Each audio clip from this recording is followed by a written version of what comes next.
What's up, guys? It's Dottie here with another episode of Political Vibes. I hope everybody has had a good week, a good February, a good year so far. Thank you guys so much for continuing to listen to my podcast. I really appreciate that. That means the world to me.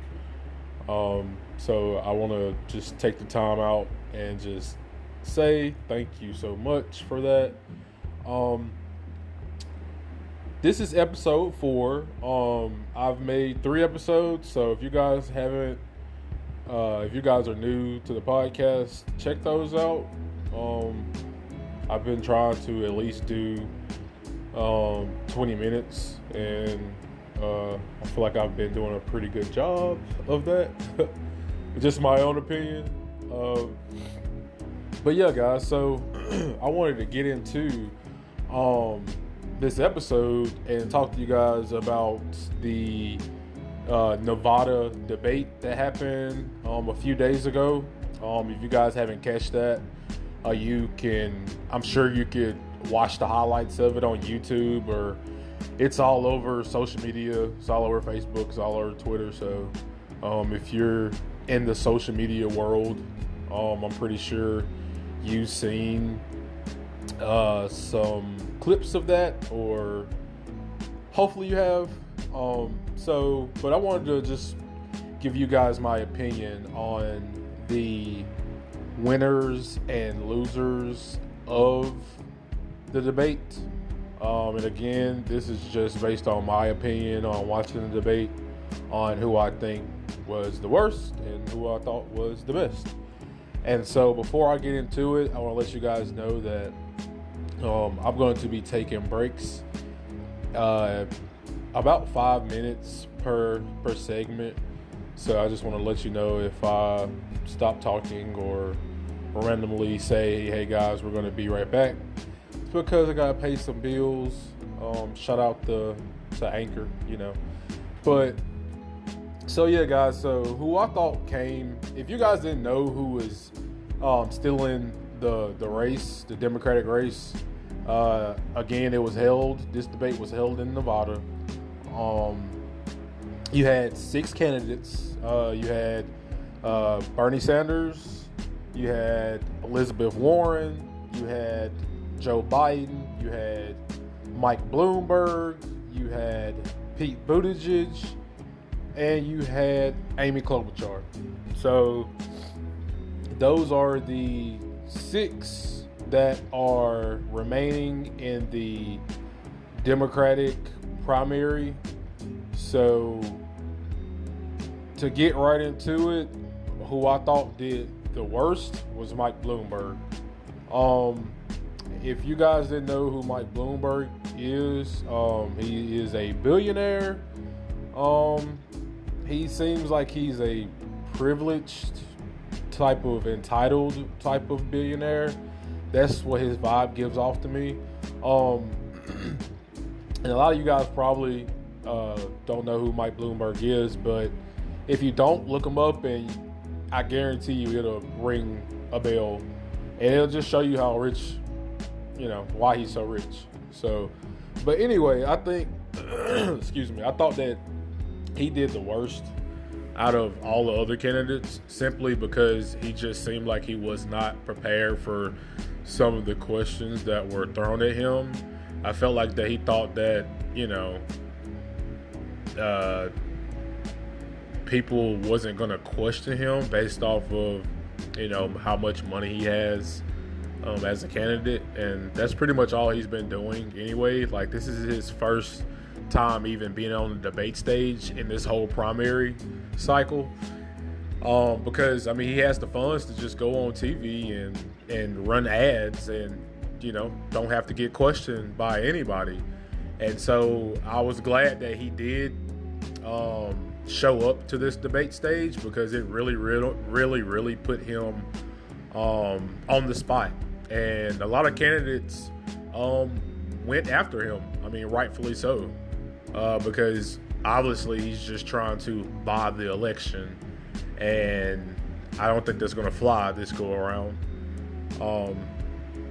So that's who I thought came in last. Fifth, I think, was Amy Klobuchar. That's who I think came in fifth place, in my opinion. So we're going to take a short break really quick. And when I come back, or when we come back, I'm going to let you know why she was the fifth person that did the worst, in my opinion. And to be fair, I mean, if you come in fifth, you still did pretty bad. So yeah, guys, stay tuned, and we'll be right back.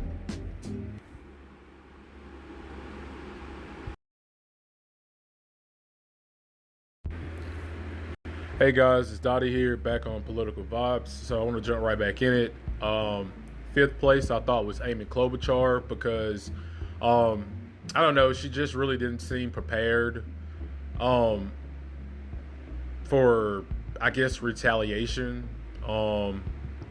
Elizabeth Warren and Pete Buttigieg kind of went after her, and she kind of had not really strong clapbacks, if you will. So her message really just didn't stick. Other than she's a moderate Democrat. And again, in the previous episodes, or one of the episodes previously that I made, I talked about how Amy Klobuchar, she really embraced being a moderate Democrat more so than Pete Buttigieg, where you had Pete Buttigieg try to act like one day he's a progressive, and then the other day he's trying to appeal to the moderate side of it. So it's just like you got to choose one, Pete. You just can't, when the wind's blowing one way, go that way, and then another day when it's blowing the other way, then you want to go back that way. Politics doesn't work like that. But that's why I gave Amy Klobuchar so much more praise than Pete, because Amy Klobuchar knows who she is. She knows where her lane is. And she had some really nice clapbacks in her previous debates, whether that was on Joe Biden or Pete Buttigieg or Elizabeth or Bernie or whatever. She kind of held her own. And so, but that's just not going to get the job done this go around, so, but big ups to her for keeping her stance on that. So that's how I feel about Amy Klobuchar, excuse me. That's why I feel like she came in fifth place. Fourth place, I think that Pete Buttigieg came in fourth place. He just has the same kind of rehearsed type of lines that he uses on policy questions. He really doesn't have like a policy type of stance on anything. He just really likes to, I don't know, he's really intelligent, so he really likes to use his way of words to make it seem like he's answering the question about policy, but he's really not. And he's just to me, he's just a guy who caters to the billionaire or the rich people's side of everything. I mean, if you look at this guy's donors, he has tons of billionaire donors. So, for example, I mean, you got Bernie, he's want to give health care for everyone because it's a human right, not a privilege. And, you got Pete saying that, well, how about, we do Medicare or health care for all who want it? So that way if people who wants to keep their private insurance can keep their private insurance. But I mean, it's just not better than healthcare for all. And I guarantee a lot of those people who are on private insurance with their jobs will be better off with healthcare for all. You won't have to be tied down to your job. That's the big thing with me. I mean, a lot of people, they have these jobs because, maybe the job that they're at has them full time and are giving them, insurance for them and their family. And, they might not want to be at that job. And the jobs don't cover everything that it should in healthcare anyway. So to me, it's just a lose-lose. But that's where Pete is on that. He's just trying to be in between, and it's just not an in between, not in the type of environment that we're living in today. So again, to me, that's why Pete came in fourth place, because he just has recycled lines and he doesn't really answer any specific questions. And he tries to be too much like Obama, to me. So just keeping it 100. So guys, we're going to take another short break. When we be back, we're going to talk about the top 3.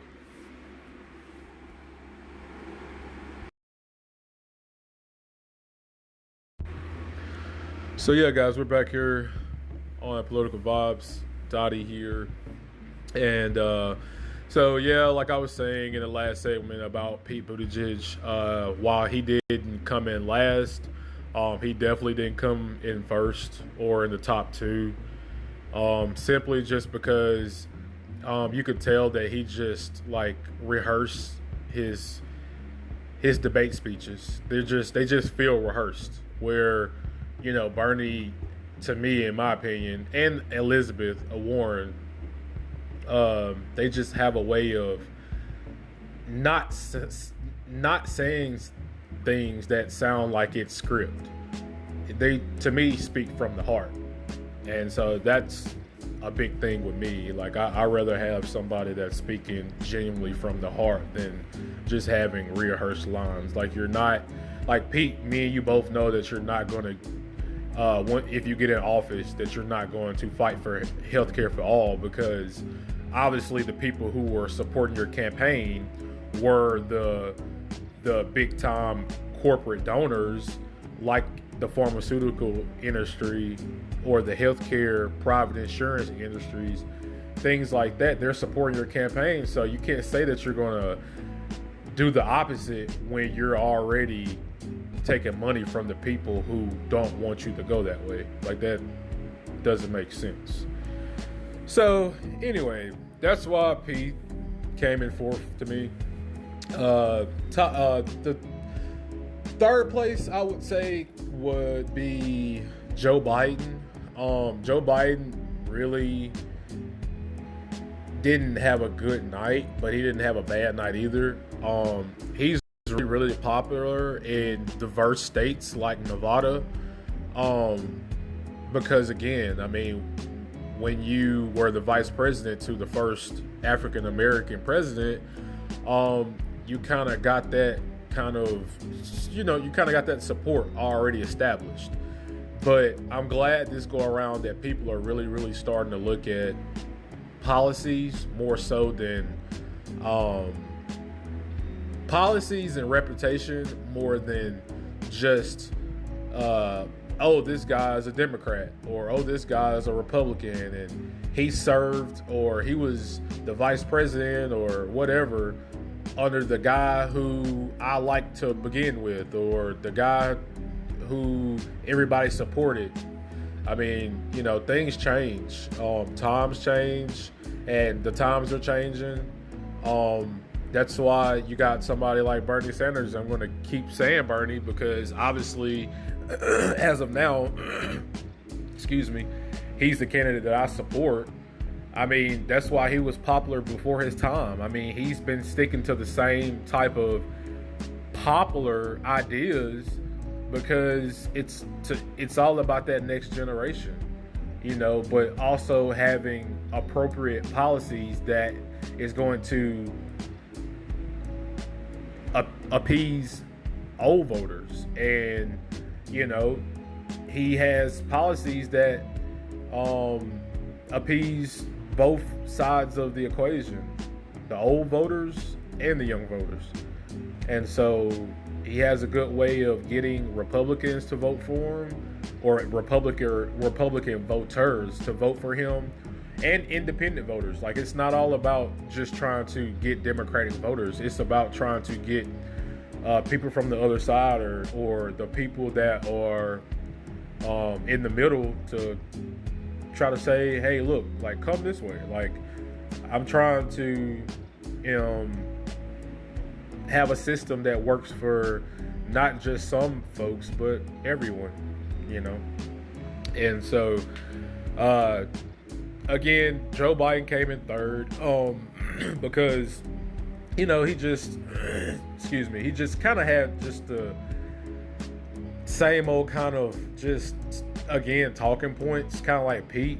I think Joe's kind of shocked that he's actually has trended down in the way that he has. I think Joe kind of felt the kind of entitlement feeling that Hillary felt in 2016 when she faced Trump. Like, like, they don't know what they're talking about type of things. Like, you already know me, so vote for me.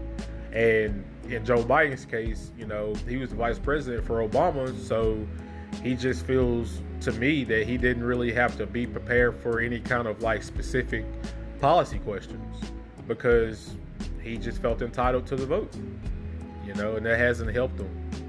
And Joe's not a bad person. I don't have any kind of ill will towards him. Like, I like Joe, but I don't think that he needs to be the president, because his ideas are in the past, in my opinion.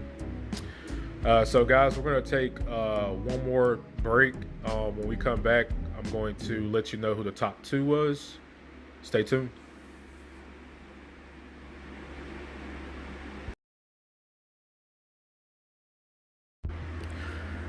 Hey guys, we're back here on Political Vibes.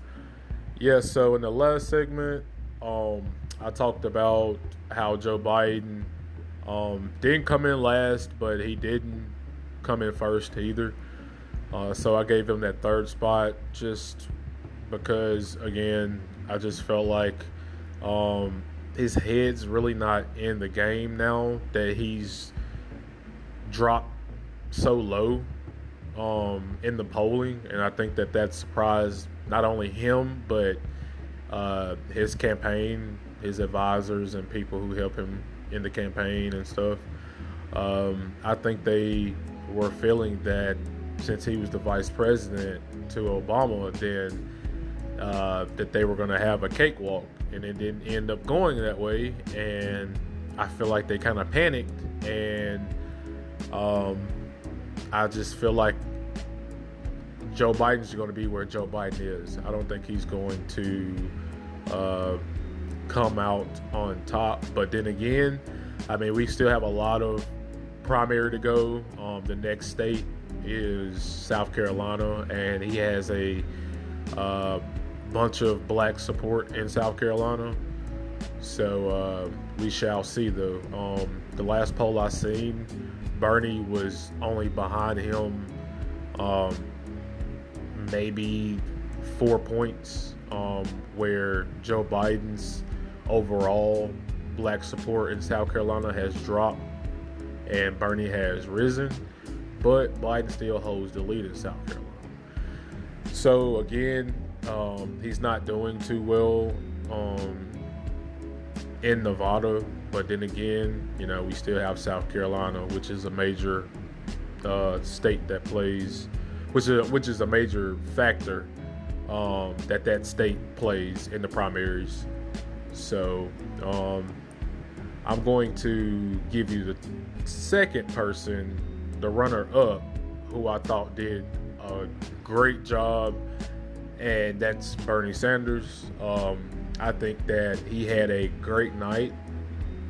And I think his messages was on point as usual. I think that he nailed home how he is different from the other candidates. I like the fact that he went after Bloomberg. I like the fact that he went after Pete. Attack them on their policies. Attack them on that they use money to influence the elections. And to me, I don't want a party that's based on how much money you can raise or anything like that. I'm worried about the policies. And Bernie really had a strong night. And so I think that he had a solid performance, and I think that's going to do him well in the Nevada caucuses. I hope that I have a good feeling. I hope, knock on wood, that he is going to win that. But number one that night was definitely Elizabeth Warren. She came out swinging. She just seemed like she had her batteries recharged, her strongest night by far on any debate that she had in the past. She really got after Mike Bloomberg. She really got after Pete. She got after Amy Klobuchar. Klobuchar didn't even know how to react to a lot of stuff that she was saying. She got on Biden a little bit. She even got on Bernie. I don't really think it nailed home when she tried to attack Bernie, simply because I think that Bernie is the front runner. But she really had a strong performance. Like, she went after everybody, and she brought the passion and the fire, and it sounded like that old Elizabeth Warren. But I just feel like she didn't change her stance, and I've heard that she started to take corporate PAC money, and so that was a huge thing, that she and Bernie was different than anybody else, that they didn't take corporate PAC money.